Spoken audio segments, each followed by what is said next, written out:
Welcome back to New Record Day. My name is Ron, and in today's review, we're going to be taking a look at the Gallo Acoustics Strata 2s. All right, folks, so normally I would offer up a disclaimer at this point, but in this particular example, there is no need. I've owned these for a few years. They're my own personal pair, and so rest assured, everything that I'm going to be saying to you is absolutely the truth. It is subjectively how I feel about the performance of these speakers. There's some good, and then there's some, well, not so good, and some things that you should really know about the Strata 2s before you decide to hit the checkout button. And I hope that this review gets these into the right homes if you so choose to pick up a pair. Now at this part of the review, I would normally bring out all the different gear that I have used throughout the evaluation process, but again, in this particular example, that doesn't really work because I've had these for years and I've tried a whole bunch of different amplifiers. And the good news is, almost anything that I've used works pretty well with the Stratas. I think they're rated around 90 dB sensitivity, so they're not terribly hard to drive, and you got a whole lot of options out there, and I can't necessarily say that one is better than the other, but I will say this as a tip. It seems to me that the more current or wattage that I'm able to give to these, the more that they would reward me with some fireworks. So they do seem like the type of speaker that you give them power and they reward you. So that's my only tip when it comes to gear matching and amplifiers, so on and so forth. All right, so enough yammering. Here's our loudspeaker. Let's cover the basics. In terms of fit and finish, it is superb. So if you like the looks of this loudspeaker, the next thing that you might want to know is, what is this thing made out of? And it is aluminum and it is stainless steel. It is quite heavy. I've been working out a lot, so it's not super heavy for me. Build quality of this guy is fantastic. I think they did a great job of putting these things together. One thing that I want to mention is in the teardown video, a couple of you guys gave me a great idea, which is trying to find out what is made out of aluminum and steel is actually quite easy with a simple magnet. That was a great idea, so thank you for that tip. And I wanted to confirm with you all that one thing I said in the teardown video, which was not true, is I said that the enclosure is steel. It is not. It is certainly not steel. It's aluminum, and it's powder coated aluminum. So I made a mistake there and I wanted to apologize. Now the spheres, on the other hand, these are stainless steel, and it's just brushed stainless steel. It looks fantastic, and as you can see, the magnet sticks to it, so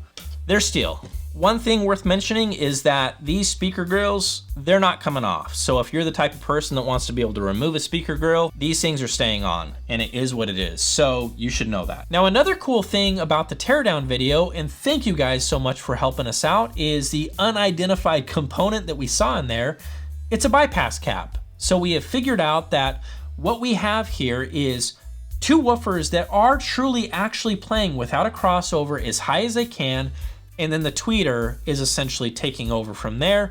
We have a transformer, we have two caps of the same value that are basically coupled together, and then we have a bypass cap.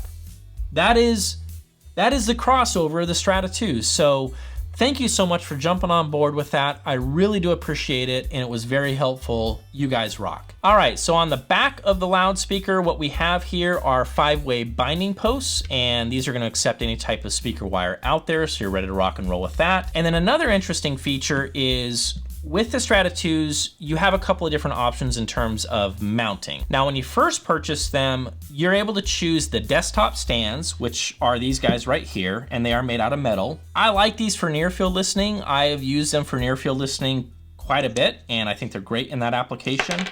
And the stands here apparently are not made out of steel. So again, I'm gonna guess aluminum. Powder coated aluminum, probably the same as the chassis is what I'm going to take a stab at, and hopefully I'm right. Now I cannot comment on the wall mount stands, but I can tell you that one clever little thing about these guys with the desktop stands is they're really easy to angle, and on the back of the bracket here you have these little markings that shows you where you're at, and so you know, like I said, for near field listening, you can actually position these to where that tweeter is locked in right with your ear, and that's pretty handy. I like that about these stands, and it's one of the reasons why I picked them up instead of doing the wall mount stands. Yeah, so I'm just double checking for a fact check just to make sure nothing has changed over the years, but you're dropping $2,000 for the pair of speakers, and then you have your choice of either choosing the what they call the table mount or desktop mount or the wall mount. And I can't comment on the wall mount. I have no idea what it looks like or whether or not you can tilt the speaker.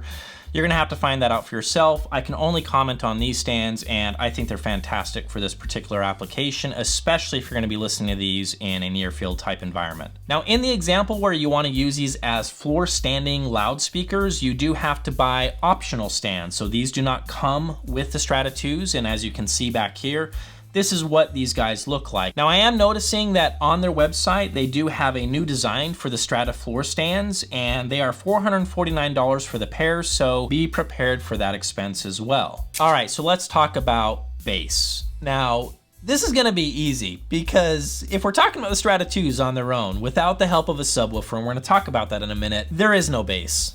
So no, I'm not gonna be talking about bombs dropping, and this is a high performance loudspeaker that is able to check off all of these audiophile boxes.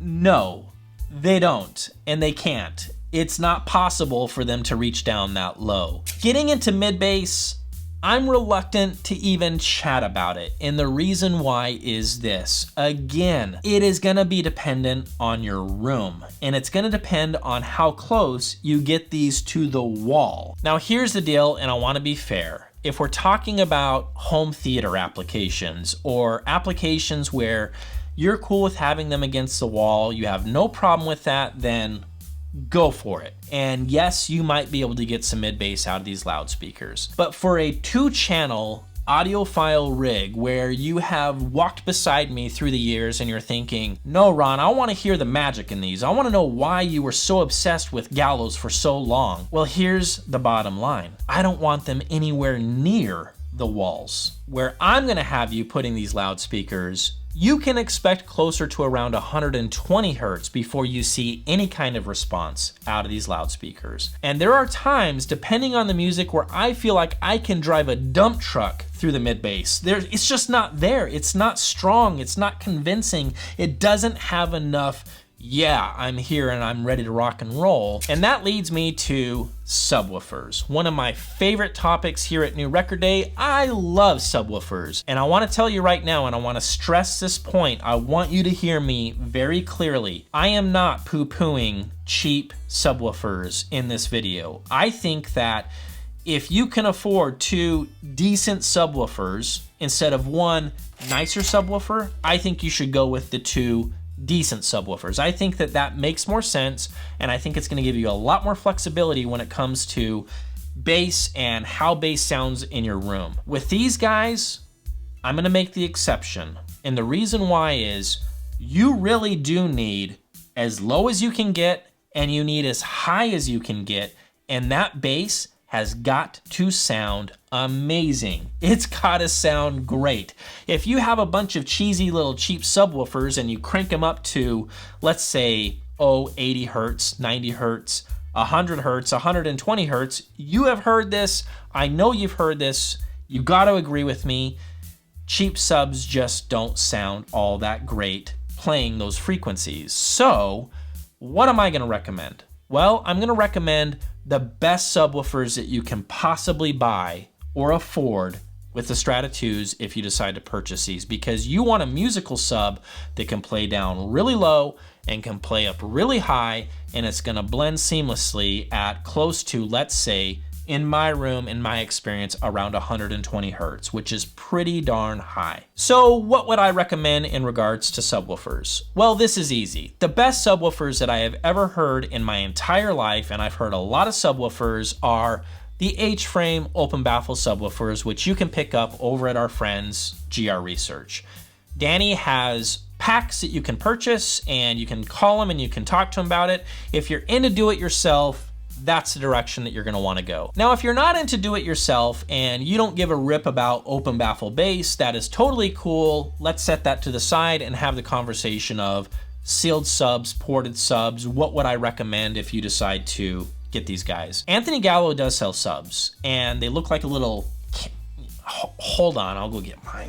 All right, so this guy is a TR3D, which is offered by Gallo Acoustics. I have 2 of these. These subs are fine. They'll do the job, but being honest with you, I think these are a bit dated. They've been around for a long time. It's a 10-inch woofer. It digs down decently low. I would say you're gonna be able to hit the 30s without too much trouble, but when you start playing these up high, oh mama, they don't sound great. They sound good, but not great. So that leads me to a couple other brands that you absolutely should consider. I would say that a good place to start is SVS. SVS makes very good subwoofers, and there's a subwoofer for all different budgets and price points. My favorite in terms of just the best sub out there for the money is probably gonna be the SB3000, so you might wanna take a look at those. Now, if you wanna get into the really good stuff, I would recommend that you take a look at JL Audio or REL or REL subwoofers. With those subwoofers, you're gonna be paying for them, but I can tell you right now, those are amazing and very musical sounding subwoofers, and they come with an easy recommendation here from New Record Day. So let's talk about mid-band with the Gallo Acoustic Strata 2s. And one thing I'm gonna just let you know right now, that a lot of this is gonna depend on your subwoofer integration. If you've heard me about getting some great sounding subs and you've got them blended well with these loudspeakers, you will get some meat on the bones, but I don't wanna oversell it, because with the mid-band on these, there is no Barry White. Barry White does not exist inside this loudspeaker. He left a long time ago. I don't know about that. And you will find him in many other loudspeakers out there. So caution when it comes to mid-band, lower mid-band, male vocals. It can be tricky, but I need to celebrate something here, so I don't want this to be all negatives. These are more about precision, clean mid-range. So male vocals that you want to be pure and clean sounding, these will do that, and they will do it all day. Just don't expect a whole lot of heft and weight behind the male vocals, because it's very hard to do with these loudspeakers. Female vocals, on the other hand, can sound insanely good, intoxicating and beautiful. And there have been times where I have played female vocals on these loudspeakers, or even my older 3.1s, which are kissing cousins to these speakers. It is some of the best female vocals that I have ever heard to date, period. It can sound so lifelike and natural and beautiful. And I think a large part of that is we've moved away from mid-bass, we've moved away from lower mid-range, and we're starting to dance in the areas of where I think this speaker does some pretty interesting things. So if female vocals are your thing and you don't really care about playing down super, super low, that's a different story. And I can tell you, not a whole lot of negatives here to talk about. Instruments within the mid-band. If we're talking about anything that is rising up above, again, mid-bass and bass, and we're talking about the strings on the acoustic guitar, the strum of the acoustic guitar, the way that the actual pick sounds on the acoustic guitar, if we're talking about anything percussive, tambourines, congas, bongos, you name it, anything that is playing that type of stuff with these loudspeakers, shakers, again, this is where these speakers can do some really incredible things. And in terms of their overall tone, while it is, I would dare say, a bit on the thin side, the localization of every single one of those instruments within the mid-band is ridiculous. So if you are the type of audiophile that listens to a lot of percussive type stuff, acoustics, these will probably win you over in a quick hurry. All right, treble impressions. Outside of the BG Neo 3 tweeter, which I have in my NX Audicas, this is probably my second favorite tweeter of all time. I think that anything in the treble response, anything up high, sounds absolutely jaw-dropping amazing. And I'm talking about the actual tone of the cymbal, the splash, whatever it is that is playing up high, the top end of acoustics, the top end of female vocals. Never will you ever hear snakes hissing, unless the recording is just awful, you will not hear anything coming out of this speaker that is going to make you say, something doesn't sound natural. I would say the exact opposite with the top end of the Strada 2. It sounds convincingly natural. It sounds real. It sounds the way that a splash is supposed to sound. It sounds the way that a crash or a hi-hat is supposed to sound. You hear every single precise hit on the ride from a drummer. Anything percussive, guys, this is the theme with the Strada 2s, easily one of my favorite things about this loudspeaker. As you guys know, I am a big proponent and fan of getting speakers away from the walls. I think that if there is one thing that I can teach you that you should really be paying attention to, it starts with that advice. Yes, we're gonna get the guys that show up and say, well, Ron, some speakers are made to be put up against the walls. I'm not talking about those, okay? Yeah, sure, that's fine. If you wanna go and buy Klipsch and put them up against the walls, that's cool. That's not what we're talking about. We're talking about all of the speakers out there, and the vast majority of the speakers that will lend itself to a greater soundstage experience if you pull them away from the walls. And these speakers were the very first speaker that I ever heard, and to this date have remained to be truly rivaled and beaten, is they will completely and totally vanish. There are no speakers in the room. If you get these, I would say at a minimum 3, 4, 5, 6, in my room, 7 feet away from the wall. No, I'm not joking. I do pull these 7 feet away from that front wall, and I have them 4.5 feet away from the side walls. I mean, they are in the room. If you are able to do that, what you will be rewarded with is a soundstage like you have never heard before. When the singer is singing, you can take a laser line and cut it around the singer. The drummer, you know exactly where the drummer is located, and not only do you know where the drummer is located, you know where, in relation to where he is sitting, where the toms are, where the cymbals are, and as he hits different cymbals, you are in your mind able to understand the distance from each and every single cymbal.